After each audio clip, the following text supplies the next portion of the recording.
खासदार शशी थरूर यांनी आज एक खळबळजनक विधान केलेलं आहे. माझी सेवा जर काँग्रेसला नको असेल तर माझ्याकडे वेगळे पर्याय उपलब्ध आहेत असं त्यांनी म्हटलं. हे असं त्यांनी का म्हटलं?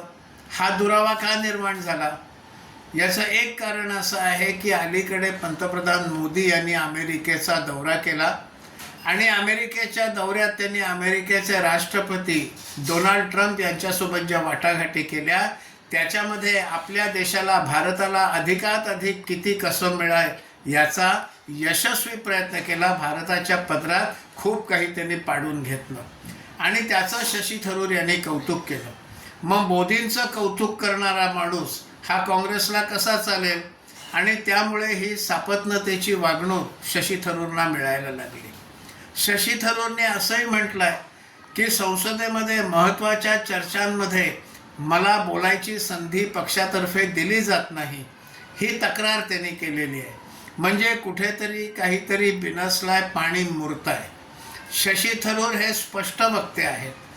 त्यांनी पंडित जवाहरलाल नेहरूंचं जे चरित्र लिहिलं आहे त्याच्यामध्ये त्यांनी म्हटलं आहे की सिक्युरिटी काउन्सिलचं स्थायी सदस्यत्व पंडित नेहरूंनी नाकारलं. ते येत होतं, आपल्याकडे प्रस्ताव आला होता, पण ते नाकारलं आणि चीनच्या पदरात पाडलं. शशी थरूर यांनी ऑक्सफोर्ड युनिव्हर्सिटीत जाऊन इंग्लंडनं भारताला कसं लुटलं याचा स्पष्टपणे हिशोब मांडला आणि इंग्रजांचा पदरात त्यांचंच माप टाकलं. असं हे शशी थरूर बुद्धिवान आहेत, ज्याला इंग्रजीमध्ये वेल इन्फॉर्म्ड म्हणतात. अशा प्रकारचं त्यांच्याकडे भरपूर ज्ञान आहे. राहुल गांधींच्या समोर जर उभं केलं तर शशी थरूर या बाबतीत राहुल गांधींपेक्षा पुष्कळच पुढे आहेत आणि या बाबतीत पुष्कळ पुढे असलेला माणूस हा राहुल गांधींना कसा चालेल हे त्यातली खरी मेख आहे. आणि त्यामुळे शशी थरूर आता त्यांना नकोसे झालेले आहेत. आता शशी थरूर माझ्याकडे अन्य पर्याय उपलब्ध आहेत म्हणजे काय आहे?